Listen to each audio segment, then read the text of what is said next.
राम लाडलो, मैं थारा अपना रवि मंगवाना हिस्टोरी ऑफ स्टडी चैनल में स्वागत करता हूं। दोस्तों, हमारे इस चैनल पर हरियाणा के प्राचीन इतिहास से संबंधित वीडियो चल रही है, यानी कि हम हरियाणा का प्राचीन इतिहास पढ़ रहे हैं।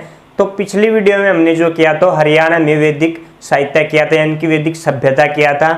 उसमें ऋग्वेदिक उत्तरवैदिक दोनों काल पढ़े थे और महाभारत का भी जिक्र किया था। आज हम इस वीडियो में उससे आगे पढ़ेंगे। उससे आगे क्या आएगा, उत्तरवैदिक काल के बाद हमारे 6ठी शताब्दी ईसा पूर्व में बौद्ध और जैन धर्म शुरू हो जाते। तो हरियाणा में बौद्ध और जैन धर्म का प्रसार कैसे होता है वही आज इस वीडियो में हम पढ़ेंगे। तो आज का हम टॉपिक शुरू करते हैं। तो पहले करते हैं हम बौद्ध धर्म को, फिर उसके बाद करेंगे जैन। दोनों धर्मों की बात इस वीडियो हम करेंगे। बौद्ध धर्म जिसकी स्थापना किसने की थी? महात्मा बुद्ध ने। अगर पिछली वीडियो जिसने नहीं देखी है तो डिस्क्रिप्शन में लिंक मिल जाएगा, नहीं तो फिर आप आई बटन पर जाकर उसको देख सकते हैं। बौद्ध धर्म की शुरुआत महात्मा बुद्ध ने की थी। बौद्ध धर्म पर पूरी वीडियो हमने डिटेल से इंडियन हिस्ट्री में हम जब पढ़ रहे थे की हुई है। उस वीडियो का लिंक भी आपको डिस्क्रिप्शन में मिल जाएगा, वहाँ से आप जाकर देख सकते हैं। और जैन धर्म की आगे बात करेंगे। महावीर स्वामी की स्थापना की। बौद्ध धर्म की स्थापना महात्मा बुद्ध ने की। तो हरियाणा में इसका प्रसार कैसे हुआ? महात्मा बुद्ध जी हरियाणा में आए थे, उन्होंने ही हरियाणा में बौद्ध धर्म की शुरुआत की थी और धीरे धीरे हरियाणा में बौद्ध धर्म के काफ़ी केंद्र हो गए थे। तो डिटेल से करते हैं अब हम। बौद्ध साहित्य में बताया जाता है कि जो महात्मा बुद्ध थे स्वयं हरियाणा में आए थे इसका प्रसार करने के लिए। वो सबसे पहले जो आए थे कमसादमम इस स्थान पर आए थे, जिसका नाम आधुनिक समय में कैथल है। ये मनपसंद स्थान था हरियाणा में। महात्मा बुद्ध का काफ़ी प्रचार किया, यहाँ पर प्रवचन दिए थे। इस स्थल पर महात्मा बुद्ध ने, कैथल नाम याद रखना है, प्राचीन नाम था इसका कमसादम। ये उसके बाद फिर अशोक ने जो है हरियाणा में बौद्ध धर्म को और ज़्यादा फैलाया। आपको पता ही है अशोक बौद्ध धर्म को पूरी दुनिया में फैलाते हैं। जो पूरी दुनिया में विश्व में जो फैला था बौद्ध धर्म, उसके पीछे अशोक का ही हाथ था इतने बड़े पैमाने पर। तो हरियाणा में भी उन्होंने काम किया था। हरियाणा में किन किन स्थानों पर उन्होंने फैलाया था बौद्ध धर्म को, वो एक एक करके देखते हैं। थानेश्वर, टोपरा, शुग ये हैं। तो पहले हम थानेश्वर को देखते हैं। थानेश्वर में करवाया था रटपाल, जहाँ का शासक था। जब बौद्ध धर्म में महात्मा बुद्ध जी यहाँ आए तो रटपाल उसका शिष्य बन गया था। तो थानेश्वर में रटपाल उनका शिष्य बन गया था महात्मा बुद्ध का। थानेश्वर के जो कि कुरुक्षेत्र में है, याद रखना है, उत्तर पश्चिम भाग में 300 फुट ऊंचा स्तूप बनवाया था अशोक ने। ये याद रखना है, इंपॉर्टेंट। कितना बड़ा बनवाया? 300 फुट ऊंचा स्तूप किसने बनवाया था? अशोक ने बनवाया था। अगला है हमारा टोपरा। टोपरा जो कि यमुनानगर में है। और यहाँ पर क्या किया था अशोक ने? 42 फीट ऊंचा और 2.5 फीट चौड़ा एक पत्थर लगवाया था, जिसको टोपरा स्तंभ लेख के नाम से जाना जाता है, जो कि ब्राह्मी लिपि में लिखा गया था, जिस पर 7 राज आज्ञा लिखी थी। जो ये टोपरा स्तंभ लेगा, इसके लिए जो पत्थर है वो गुजरात के गिरनार पहाड़ियों से लाया गया था। और कहाँ लाया गया था? यमुनानगर में टोपरा स्थान पर, वहाँ पर यह अंकित किया गया था। और यहाँ पर बौद्ध विहारों के बारे में इसमें बताया गया है। जो इसका टोपरा स्तंभ लेख है उसमें बताया गया है कि अशोक ने क्या किया, बौद्ध विहार बनवाए थे इस स्थान पर। इस टोपरा स्तंभ लेख को फिर दिल्ली सल्तनत में 1453 में फिरोज शाह तुगलक दिल्ली ले जाता है। याद रखना है आपको, कब ले जाता है? सन याद रखना है, कौन? फिरोज शाह तुगलक। अगला स्थान है जो है शुग। शुग भी यमुनानगर में ही है। यहाँ पर जो किया था अशोक ने, इसके पूर्वी द्वार पर जो यमुना नदी थी उसके पास अशोक ने एक स्तूप बनवाया था। और इस स्तूप में क्या किया गया था? महात्मा बुद्ध के नाखून एवं बाल बताया था। जब हम बौद्ध धर्म पढ़ रहे थे डिटेल से, तो वीडियो जरूर देखना। उसमें बताया गया था कि महात्मा बुद्ध की मृत्यु के बाद इसके अवशेषों को बांटा गया था स्तूपों में रखने के लिए। सभी ने दावा किया था। वह वीडियो आप जाकर जरूर देखना, पूरी आपको पता लग जाएगा। तो यहाँ पर जो द्वार में स्तूप बनवाया गया था पूर्वी द्वार पर, तो वहाँ पर महात्मा बुद्ध के नाखून और बाल रखे गए। और पश्चिमी द्वार पर जो स्तूप बनवाए गए थे उसमें सारिपुत्र और मोदगाल्यान, ये क्या थे? बौद्ध धर्म में ही आचार्य थे, यानी कि बौद्ध गुरु थे। महात्मा बुद्ध के बाद हुए ये दोनों, फेमस थे ये भी। तो इनके नाखून और बाल कहाँ पर रखे गए? पश्चिमी द्वार पर जो बौद्ध विहार बनवाया गया वहाँ पर। उसके बाद जो सुग है इसका वर्णन हमें पाणिनि के अष्टाध्यायी में भी मिलता है। पाणिनि राइटर है, उसके बुक है अष्टाध्यायी जो काफ़ी इतिहास में फेमस है, तो उसमें भी हमें सुग का वर्णन मिलता है, हरियाणा के सुग स्थान का। अगला है अघोरा जो कि रोहतक में है।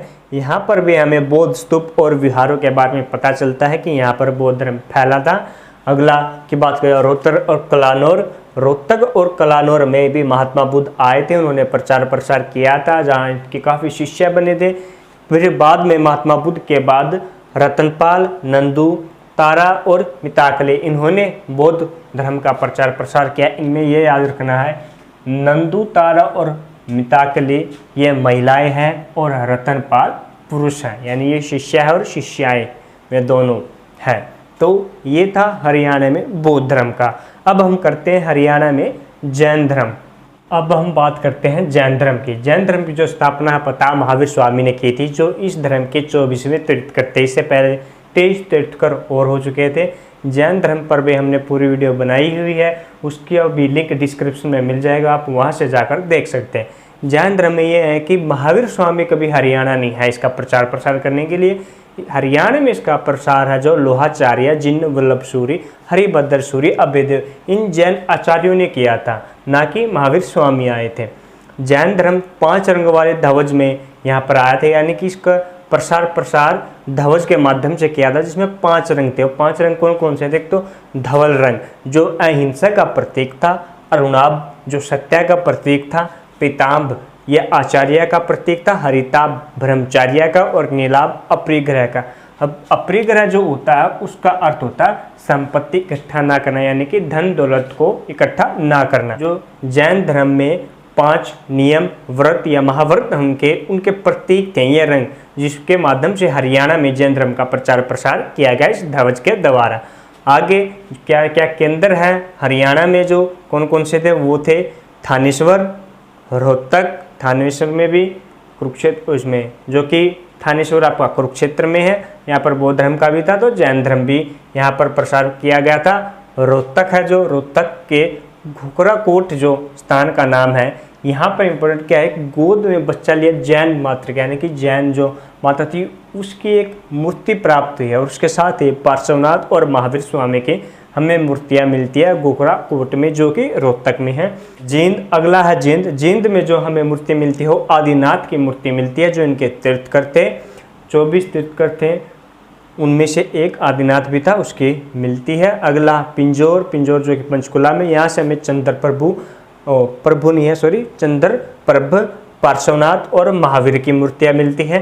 सिरसा से हमें जो मूर्तियाँ मिलती है जैन मूर्ति खंडित, यानी जितने भी मूर्तियाँ मिलती हैं हमें सिरसा से वो सभी खंडित अवस्था में टूटी हुई मिलती है। उनमें से जो फेमस है टूटी हुई में से वो है सिंहासन पर बैठी मूर्ति, वो सिरसा से मिली है, हम जो खंडित अवस्था में ही है, फेमस है। अगला हास्य, हास्य में से हमें जो मूर्तियाँ मिलती हो आदिनाथ, पार्श्वनाथ, धनेन्द्र की मिलती है। अगला है स्थल बोहर जो कि रोहतक में ही है, यहाँ से हमें पार्श्वनाथ, शांतिनाथ और चक्रेश्वरी इसकी मूर्ति प्राप्त होती है। यानी कि हरियाणा के इन स्थानों से हमें 24 जो तीर्थकर थे उनकी किसी न किसी तीर्थकर की हमें मूर्तियाँ प्राप्त होती हैं। कहाँ से किस तीर्थकर की प्राप्त होती है ये आपको याद रखना है। तो ये था हमारा हरियाणा में जैन धर्म। जैन धर्म बौद्ध धर्म की अपेक्षा कम ही फैला था, हरियाणा में बौद्ध धर्म ज़्यादा फैला था। इसके बाद बौद्ध और जैन धर्म के बाद हमारे महाजनपद आते हैं, उसमें भी हमने क्या था, महाजनपद में सभी को पता है हमारे 16 महाजनपद थे, और इन महाजनपदों में एक कुरु महाजनपद था जिसका संबंध अब हरियाणा से है। हमें पता दिल्ली और मेरठ का जो इलाका था उसमें कुरु महाजनपद था, जिसका जिक्र महाभारत में भी होता है, ये वही कुरु महाजनपद है। लास्ट में जो 16 महाजनपद थे इनमें से मगध सबसे शक्तिशाली सिद्ध होता है और सभी महाजनपदों को एक कर लेता है महाजनपद। मगध पर शासन होता है। फिर इसमें जो शासन होता है सबसे पहले मौर्य राजवंश जो इम्पोर्टेंट आता है, उससे पहले हमारे धननंद थे, उनसे पहले और भी वंश थे, लेकिन मगध जो जिसका प्रचार प्रसार ज़्यादा पूरे भारत पर अधिकार हुआ था मगध का, वो मौर्य वंश में हुआ था। अब आगे जो वीडियो करेंगे हम इससे आगे वो करेंगे मौर्य राजवंश, जो इतने भी राजवंश हुए हरियाणा में उनका कितना योगदान रहा उनके बारे में जिक्र करेंगे। तो दोस्तों ये बौद्ध और जैन धर्म के बारे में हमारी जानकारी। अगर जानकारी अच्छी लगे तो वीडियो को प्लीज़ लाइक करें, शेयर और कमेंट भी जरूर करें, और ऐसी वीडियो के लिए हमारे चैनल को सब्सक्राइब जरूर कर लें ताकि ऐसी वीडियो आपके पास जल्द से जल्द पहुँच के। धन्यवाद।